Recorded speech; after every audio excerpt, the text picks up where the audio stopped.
Raggy-kampen, lysspillet show, film efterfølger. Placering ved fase 1. Tank og melee DPS står på grøn streg.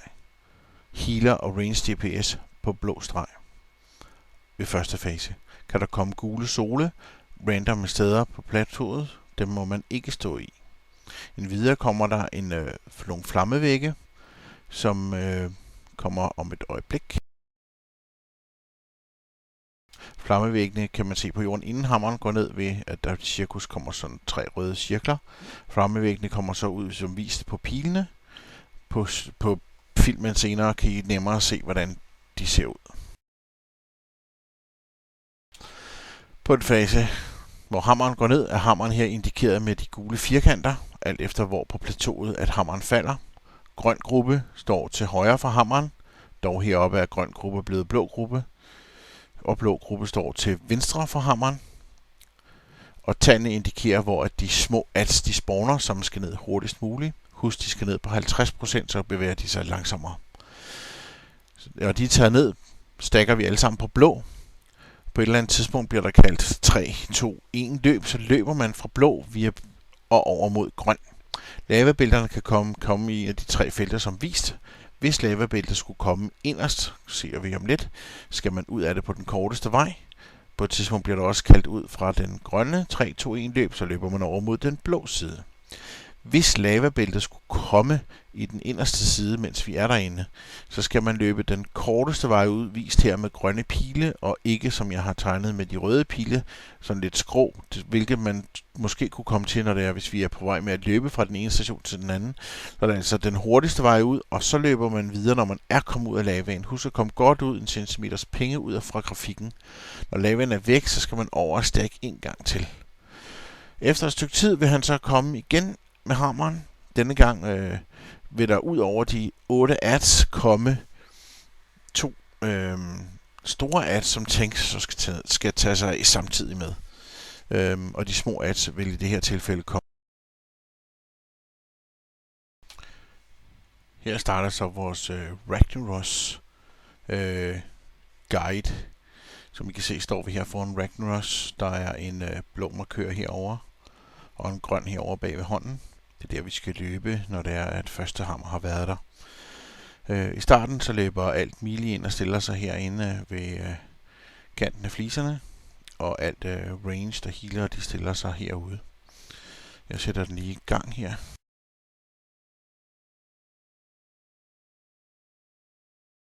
Så kan vi se, at vi så småt er ved at gå i gang.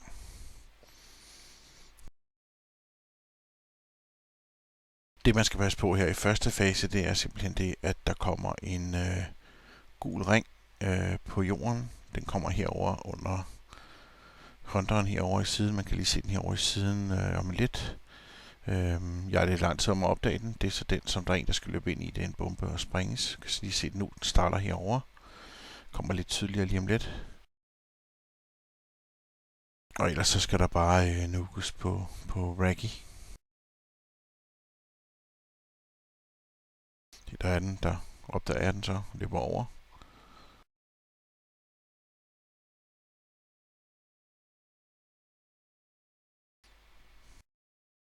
Så var jeg ned og prøve at se, om jeg kan få den stoppet her, hvor der kan se, der er igen hernede, kommer bomben. Det er det, man skal løbe ud af, hvis du er range eller healer.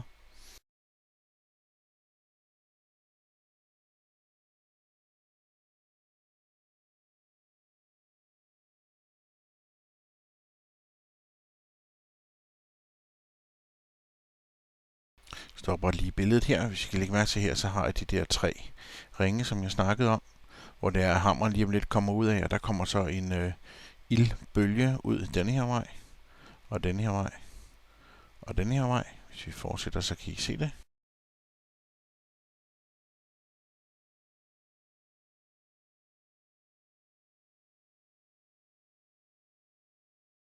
Og der var så en, der ikke nåede helt væk fra den der. Det er derfor, det er vigtigt at komme væk.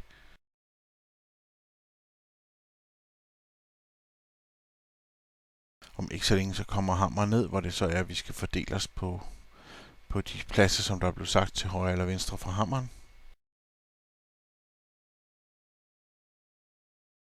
Kan vi se, at der kommer ildbølger igen her. Der kunne vi lidt bedre se det. Jeg stopper lige kameraet her. Der kan I se, at der har vi, den her gang kommer hammeren i midten, så der er sådan en 5 hver side herover, som der skal, de her små ads, der kommer, der skal nukkes ned. Der er 5 bag ved kameraet også med en til. Der kommer lige nogle billeder efter videoen, som man kan følge med i, og det er altså de ads, der skal nukkes ned, inden de når ind til hammeren.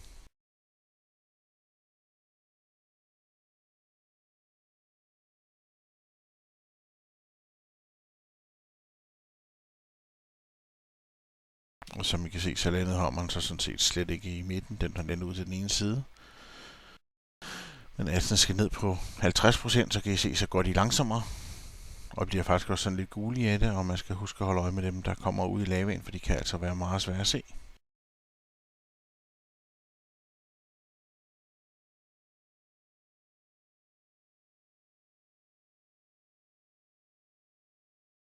Og når alle adsene er nede, så stacker vi på blå.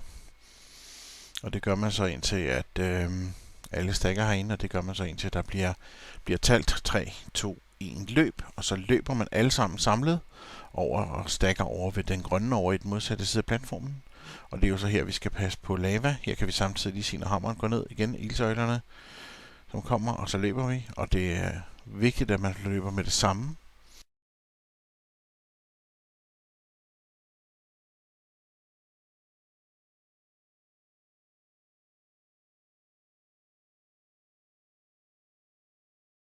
Og så kan vi se oppe fra toppen heroppe, der kommer adsene, og de skal så afvise ned i en fart.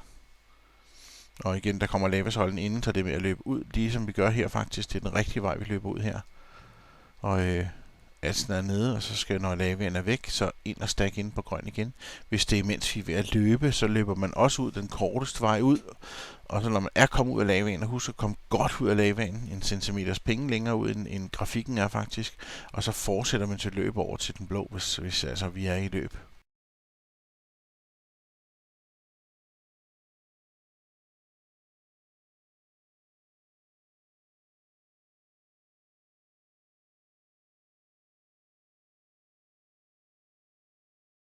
Og den eneste grund til, at vi skal stoppe, der kan være på et tidspunkt, kan vi se, at der kommer lavaen det rigtige sted den her gang, så der bliver vi bare løbende herinde. På et tidspunkt kan det godt være, at der bliver sagt, at man skal stoppe med DPS på Raggy, og det er simpelthen fordi, at vi skal nå at have de her små ads, der kommer nu løbende over fra et grønt side af. Dem skal vi have ned, inden han går ind til næste fase, så vi ikke både har de små ads og de andre ads, som kommer, når hammeren går ned, som vi vil se om et øjeblik.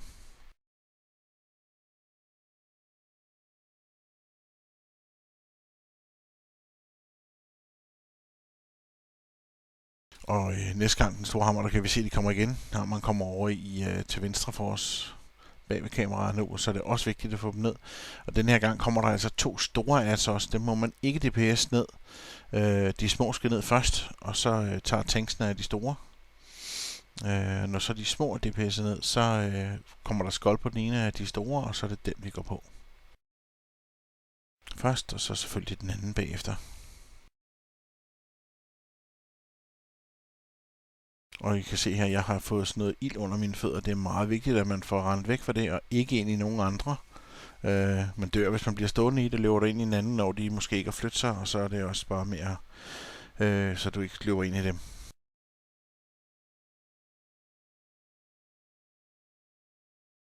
Når det så er, vi er færdige med at få de 2 ned, så kommer meteoren, så skal vi den runde, der står herovre, der stiller sig en ranged her.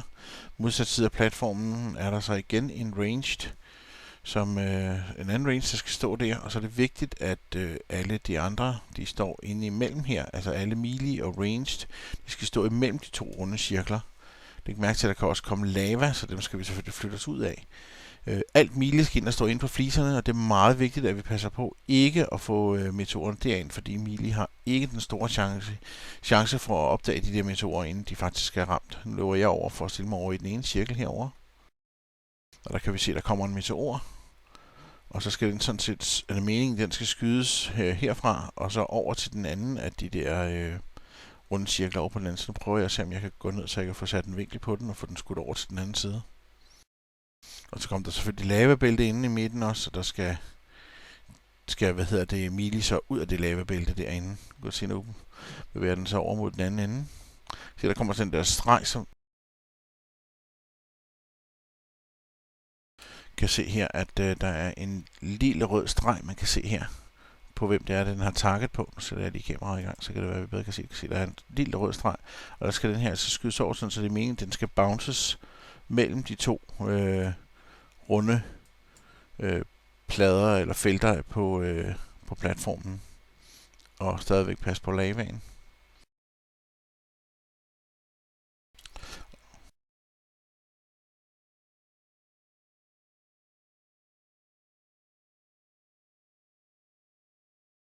Og der kan vi se, at vi har fået en forvildet, hvis jeg lige stopper.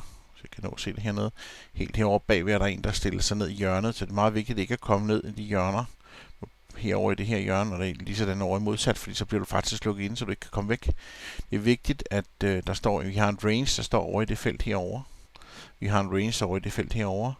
Og herinde imellem, det er ranged, og healer, de skal stå og løbe. Hvis der kommer lavabælter, så må man nødt til at rykke lidt længere ind, alt efter hvor lavabæltet kommer, eller lidt længere ud.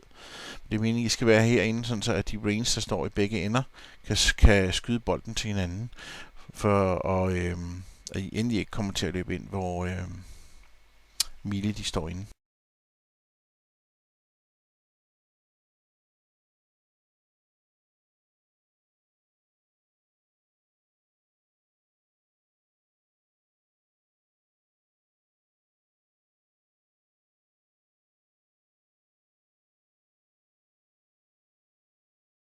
Og når så at man ikke har noget med meteorerne at gøre, så er det bare med at få DPS'et, dem der kan, på Ragnarok, så vi kan få ham ned, og han skal bare ned på 10%, så tøser han ud.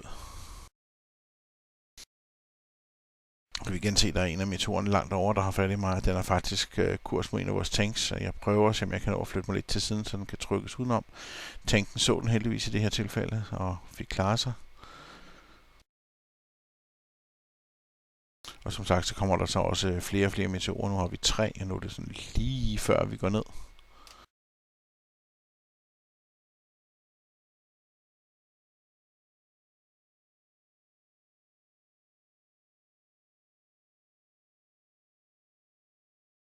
Igen skal man passe på de der flammevægge. Det kan være meget hektisk her i den her fase.